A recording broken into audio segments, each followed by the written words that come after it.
नमस्कार। दीपक high school Amreli की ओर से इस वीडियो में आपका स्वागत है। आज हम कक्षा 10वीं के जो कृति नंबर 6 है, 10वीं कक्षा के हिंदी का कृति नंबर जो 6 है कालिदास का प्राणी प्रेम, वह हम आज पढ़ने जा रहे हैं।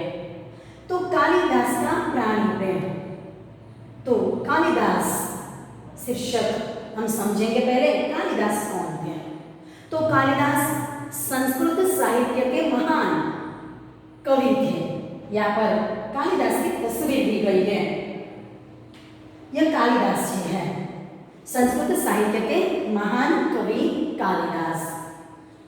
ऐसा कहा जाता है कि कालिदास पहले मूर्ख थे, ऐसा माना जाता है। और जिस डाल पर वे बैठे थे उसी को वे काट रहे थे। तो किस प्रकार वह पहले मूर्ख थे और बाद में संस्कृत साहित्य के किस प्रकार वह पंडित बने, विद्वान बने, तो यह कालिदास जी है। और वे आगे जाकर अपने ज्ञान के कारण वह संस्कृत साहित्य के विद्वान बनते हैं। तो हमारा जो शीर्षक है कृति नंबर 6 का कालिदास का प्राणी प्रेम। तो कालिदास संस्कृत साहित्य के महान कवि और उनका प्राणियों के प्रति प्रेम। संस्कृत साहित्य के जो महान कवि है उनका प्राणियों के प्रति प्रेम, तो प्राणी के प्रति प्रेम, प्राणियों के प्रति प्रेम, तो यह शीर्षक दिया गया है। तो कालिदास, पहले तो यहाँ पर कोई नाम में व्याकरण आता है। कालिदास, काली का दास, काली यानी महाकाल, महाकाली। तो हम जिसे महाकाली कहते हैं, पावागढ़ जो हमारी महाकाली है, तो काली का दास, दास यानी भक्त, तो काली का दास। तो काली का दास का जहाँ पर प्रत्यय लगता है, विभक्ति लगती है और बनता है व्याकरण का एक प्रकार समास। और यह काली का दास तो षष्ठी विभक्ति संबंध तत्पुरुष समास, षष्ठी विभक्ति संबंध तत्पुरुष समास। काली का दास, ऐसा हम विग्रह करें। काली पूर्व पद है और दास उत्तर पद, और बीच में का हमने विग्रह के लिए लिया है और बनता है तत्पुरुष समास।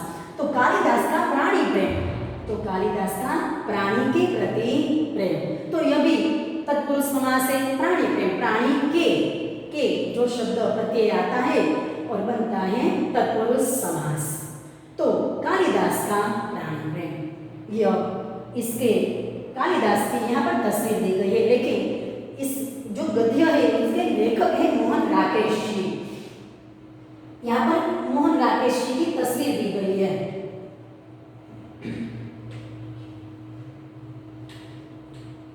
यह मोहन राकेश जी है, इस गद्य के लेखक है। और मोहन राकेश जी का जन्म सन 1925 और उनका निधन सन 1972 में हुआ था। यह मोहन राकेश जी है और उसने हमारा यह नाट्यांश लिखा है। कालिदास का प्राणी प्रेम जो कृति है हमारी, और उनका साहित्य प्रकार होता है नाट्यांश, यानी नाटक का एक अंश। तो यह मोहन राकेश जी है। मोहन राकेश जी का मूल नाम मदन मोहन गुगलानी था। मोहन राकेश जी का मूल नाम मदन मोहन गुगलानी था, परंतु उनकी दीदी ने उन्हें यह नाम दिया है मोहन राकेश। और मोहन राकेश जी बाद में इसी नाम से प्रसिद्ध हुए। उनका जन्म पंजाब के अमृतसर में हुआ था। वे अच्छे उपन्यासकार, कहानीकार और नाटककार है। यहाँ पर हम देखें उनका परिचय। कालिदास का प्राणी प्रेम, यहाँ पर हमने देखा मोहन राकेश जी इसके लेखक है और उनकी जन्म साल और उनका निधन यानी मृत्यु। तो हमने अभी देखा कि मोहन राकेश जी का जन्म पंजाब के अमृतसर में हुआ था और उनका मूल नाम था मदन मोहन गुगलानी। इस प्रकार वे अच्छे नाट्यकार, उपन्यासकार और कहानीकार थे। उन्होंने डायरी, संस्मरण, जीवनी, निबंध, पत्रकारिता, अनुवाद के क्षेत्र में भी ठोस योगदान दिया है। नाटक में आषाढ़ का एक दिन, उनका बहुत ही चर्चित ऐसा नाटक है, सुप्रसिद्ध ऐसा नाटक है आषाढ़ का एक दिन, उनका जो नाटक है और उनका एक अंश हमने यहाँ पर लिया है। नाटक तो बहुत ही बड़ा है, लेकिन उसमें से एक भाग, एक अंश, एक टुकड़ा, एक विभाग यहाँ पर कालिदास का प्राणी प्रेम शीर्षक से हमने यहाँ पर लेखक ने लिया है। और नाटक कई उनके प्रसिद्ध नाटक है, आधे अधूरे, लहरों के राजहंस, आषाढ़ का एक दिन, एकांकी अंडे के छिलके, बीज नाटक, आईने के सामने एवं सारा आकाश, आखिरी चट्टान तक उनकी गद्य रचनाएं हैं। तो यहाँ पर हम देखें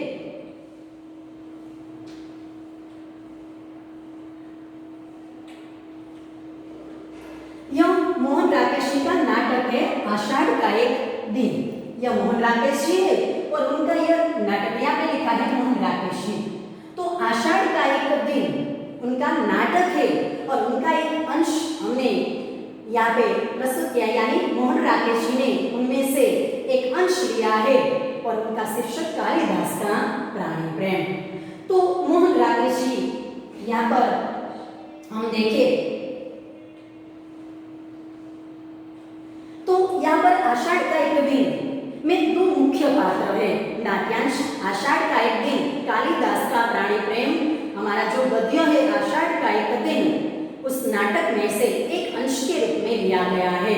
और यहाँ पर उस पाठ में, हमारे गद्य में, नाट्यांश में दो मुख्य पात्र है, एक तो खुद कालिदास और दूसरी मल्लिका। इसके अलावा दंतुल, अंबिका ऐसे पात्र आते हैं, परंतु मुख्य पात्र है कालिदास और मल्लिका। तो कालिदास और मल्लिका किस प्रकार यहाँ पर प्रस्तुत हुए हैं। और एक हरिण शावक है, शावक यानी बच्चा, हरिण का बच्चा, और दंतुल नामक एक व्यक्ति के शिकार के कारण वे हरिण शावक का शिकार करता है और हरिण शावक घायल हो जाता है और कालिदास किस प्रकार उन्हें बचाते हैं। तो इस बात से हमें पता चलता है कि प्राणी के प्रति, प्राणियों के प्रति कालिदास का किस प्रकार प्रेम है। तो यहाँ पर कालिदास दंतुल के बाण से घायल हरिण शावक को बचा लेता है।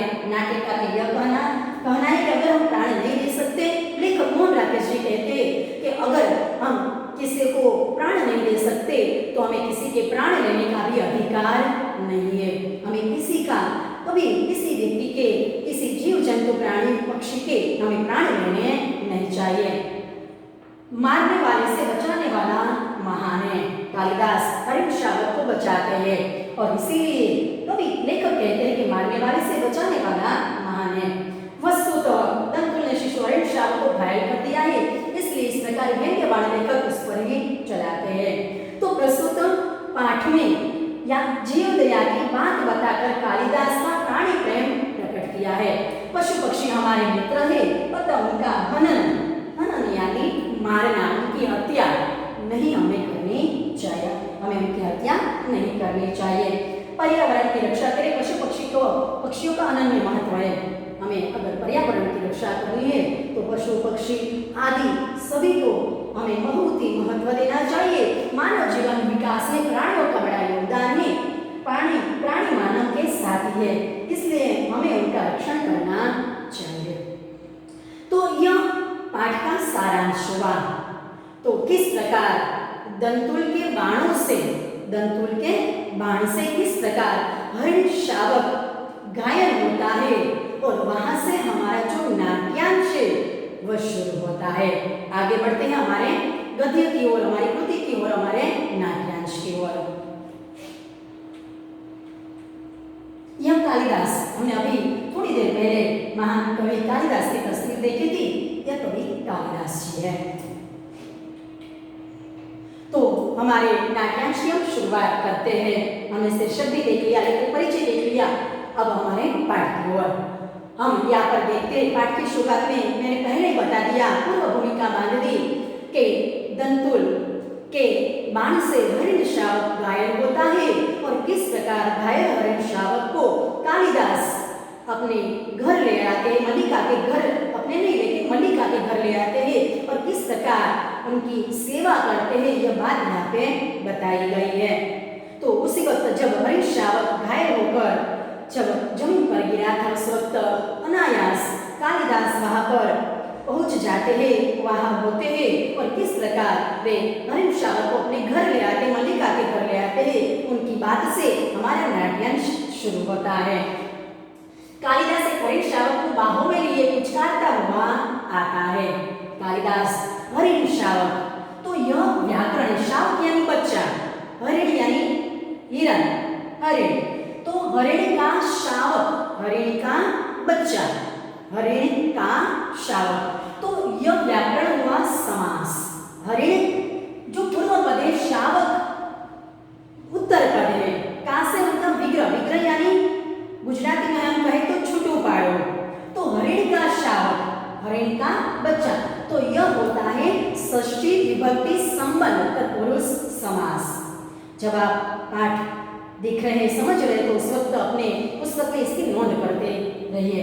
तो हरिण शावक को बाहों में ये पुचकारता हुआ आता है। पुचकारना मतलब प्यार करना, प्यार से उनके पीठ पर हाथ फेरना। तो हरिण शावक के शरीर से लहू टपक रहा है, दंतुल के बाण से हरिण शावक घायल हो गया है और उनके शरीर में से, हरिण शावक के शरीर से लहू यानी रक्त टपक रहा है। कालिदास, हम जिएंगे, हरिण शावक जिएंगे ना, एक बाण से आहत होकर हम प्राण नहीं देंगे, हमारा शरीर कोमल है तो क्या हुआ, हम पीड़ा समझ सकते हैं। अब कालिदास जो है वो हरिण शावक के साथ संवाद कर रहे हैं, बात कर रहे हैं, और हम जिएंगे, बहुवचन शब्द लिया गया है, वो हरिण शावक को कह रहे हैं कि हम जिएंगे हरिण शावक, हमें जीना है हरिण शावक, इस प्रकार हमें अपना जीवन, अपना जो प्राण है वो खत्म नहीं करना है, जिएंगे ना। हरिण शावक को पूछ रहे कि जिएंगे ना हम, एक बाण से आहत होकर हम प्राण नहीं देंगे, एक ही बाण हमें लगा है तो उनसे आहत होकर, आहत यानी घायल, आहत का अर्थ होता है घायल, तो एक ही बाण से घायल होकर हम प्राण नहीं देंगे। हमारा शरीर कोमल है तो क्या हुआ, हम देखते हैं तो जो हरिण होते हैं वो बहुत ही कोमल होते हैं और उसमें उनका बच्चा, तो वह बहुत ही कोमल है, बच्चा बहुत ही छोटा है और यह हमारा शरीर, कालिदास जी कहते हैं कि हमारा शरीर कोमल है तो क्या हुआ, हम पीड़ा सह सकते हैं, हम कोई भी पीड़ा को, हमारी जो पीड़ा है, हमारा दर्द है वो हम सह सकते हैं। एक बाण प्राण ले सकता है तो मुंदलियों का कोमल स्पर्श प्राण दे भी सकता है। कालिदास हरिण शावक को कहते हैं कि एक बाण में इतनी ताकत है कि वह शायद प्राण ले सकता है, तो जो कोमल उंगलियां होती, प्रेम से भरी उंगलियां होती हैं, यानी कालिदास की उंगलियों के बारे में बताया है कालिदास ने कि मेरी उंगलियों का जो कोमल स्पर्श है वह तुम्हें प्राण दे भी सकता है। हमें नए प्राण मिल जाएंगे, मेरे उंगलियों के कोमल स्पर्श से तुम्हें नए प्राण मिल जाएंगे, तुम्हें नया जीवन मिल जाएगा। हम कोमल आसरण पर विश्राम करेंगे, हम कोमल आसरण, आसरण यानी बिस्तर, आसरण का अर्थ होता है बिस्तर, तो हम कोमल से बिस्तर पर विश्राम करेंगे, आराम करेंगे, हमारे अंगों पर द्रुत का लेप होगा। और हरिण शावक को कहते हैं, कालिदास हम शब्द का प्रयोग किया गया है कि हमारे अंगों पर द्रुत का, द्रुत यानी घी, समानार्थी शब्द ले परीक्षा में पूछा जाता है तो द्रुत का अर्थ होता है घी, तो हमारे कोमल अंगों पर घी का लेप होगा। कल हम फिर वनस्थली में घूमेंगे, कोमल दुर्वा खाएंगे ना, वह हरिण शावक को कह रहे हैं कि कल तुम अच्छे हो जाओगे, फिर से दोबारा अच्छे हो जाओगे और हम फिर वनस्थली तो यानी जंगल, वन का स्थल तो जंगल, तो वन स्थली में, जंगल में हम फिर से घूमेंगे, कोमल दुर्वा खाएंगे, दुर्वा यानी घास, जो हरिण जो खाते हैं उसे दुर्वा कहते हैं, तो हम कोमल घास खाएंगे, यानी हरिण शावक को कह रहे हैं, कालिदास नहीं खा रहे हैं, लेकिन वो हरिण शावक के बारे में हमें बताए, खाएंगे ना, उनके साथ बात कर रहे हैं और कहते हैं कि हम खाएंगे ना। मल्लिका अपने को सहेज कर द्वार की ओर जाते हैं और जब कालिदास मल्लिका के घर पर हरिण शावक को लेकर जाते हैं और दरवाजा खटखटाते हैं तो मल्लिका अपने को सहेज कर द्वार की ओर जाते, सहेज कर यानी संभाल कर, अपने आप को संभाल कर, दौड़ कर, ऐसा शब्द भी प्रयोग कर सकते हैं। और द्वार की ओर, और का अर्थ होता है तरफ, एक ही मात्रा की गई है, और के ऊपर इसलिए होता है तरफ, तो मल्लिका अपने को सहेज कर द्वार की ओर ले जाए, यानी दौड़ शिकार की ओर जाती है। मल्लिका कालिदास की जो सखी है मल्लिका। मल्लिका यह आहत हरिण शावक। मल्लिका पूछती है, जब कालिदास की गोद में उनकी बाहों में हरिण शावक को देखती है तो वह पूछ रही है कि यह आहत हरिण शावक, यह आहत यानी घायल, तो यह हरिण का बच्चा है, वह घायल है या ऐसा कौन व्यक्ति है जिसने इसे आहत किया? क्योंकि कालिदास और मल्लिका जहाँ पर रह रहे थे, पर्वत की जो भूमि है पार्वतीय भूमि है और वहाँ किसी पशु पक्षी प्राणियों का शिकार नहीं होता, और इसीलिए मल्लिका पूछ रही है कि यहाँ पर हमारे प्रदेश में, हमारे क्षेत्र में कौन ऐसा व्यक्ति है जिसने इसे घायल किया, इसे पीड़ित किया? क्या दक्षिण की तरफ, यहाँ भी दक्षिण दिशा में जो भी प्रदेश आए होते हैं और वहाँ पर हरिणों का, पशु पक्षी प्राणियों का शिकार होता है, परंतु कालिदास के क्षेत्र में नहीं होता, और इसीलिए कहती है मल्लिका कि क्या दक्षिण की तरफ यहाँ भी हमारे प्रदेश में भी शिकार होने लगा? कालिदास आज गांव प्रदेश में कई नई आकृतियां देख रहा हूँ। आज गांव प्रदेश, हमारा जो गांव है, हमारा जो प्रदेश है, हमारा विस्तार है, हमारा जो क्षेत्र है, हम जहाँ पर रह रहे हैं, और वहाँ में कई नई आकृतियां दिख रही। आकृति का अर्थ हम लेंगे यहाँ पर चेहरा, मुख, चेहरा, व्यक्ति। तो गांव प्रदेश यानी हमारे गांव में कई नए चेहरे मुझे दिख रहे। शायद उन्होंने अथवा उन व्यक्तियों ने इन हरिण शावक का शिकार किया होगा।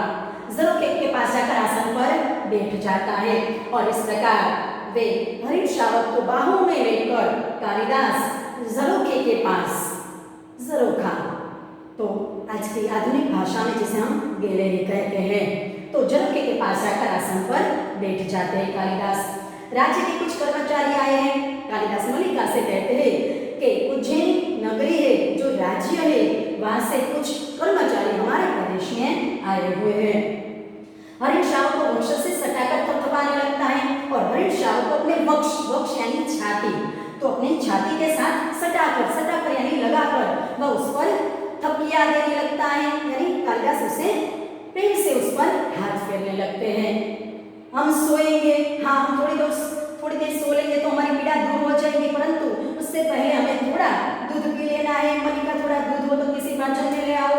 हरिण शावक को कहते हैं कालिदास जी के हम सोएंगे એટલે તારે થોડી વાર સુઈ જવાનું છે આવું કહે છે, तो हम थोड़ी देर के लिए सोएंगे, हाँ हम थोड़ी देर सो लेंगे तो हमारी पीड़ा दूर हो जाएगी। शायद हरिण शावक सो जाए तो उनकी पीड़ा दूर हो जाएगी, परंतु उससे पहले हमें थोड़ा दूध पी लेना है, क्योंकि शरीर में अशक्ति आ गई है, कमजोरी आ गई है, और इसीलिए हरिण शावक को कहते हैं कि हमें थोड़ा दूध पी लेना है। मल्लिका थोड़ा दूध हो तो किसी भाजन में ले आओ। मल्लिका को कहते हैं, कालिदास की सखी को कहते हैं कि थोड़ा घर में दूध हो। मल्लिका के घर आए हैं और कहते हैं कि थोड़ा दूध हो घर में तो किसी भाजन में ले आओ। भाजन यानी पात्र, बर्तन, गुजराती में वासन, तो किसी पात्र में, किसी बर्तन में थोड़ा दूध ले आओ। मल्लिका माने दूध उठा कर रखा है, देखती हूँ उठा कर मतलब उबाल कर, दूध को उबाला है, उबाल कर रखा है, तो माने दूध उठा कर रखा है देखती हूँ, तो यह उबाला हुआ दूध पशु पक्षी प्राणियों को नहीं दिया जा सकता, और इसलिए कहती है कि थोड़ा दूध बचा हो तो मैं ले आती हूँ।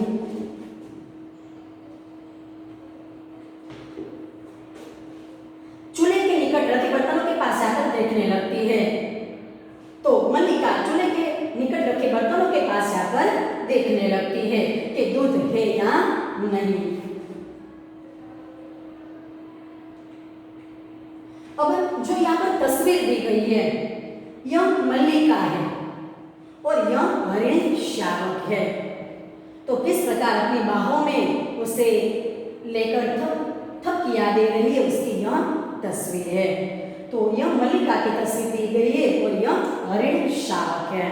तो पहले आगे का हमारा प्रश्न हम पूर्ण करेंगे।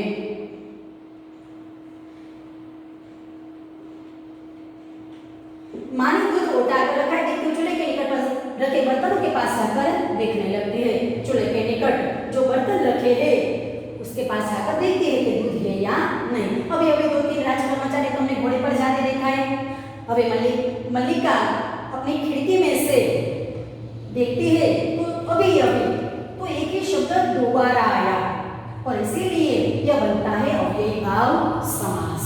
एक ही शब्द दोबारा आता है और इसीलिए बनता है अव्ययीभाव समास। दो तीन, दो तीन, तो दो और तीन अथवा दो या तीन, दो या तीन, तो यह बनता है द्वंद्व समास।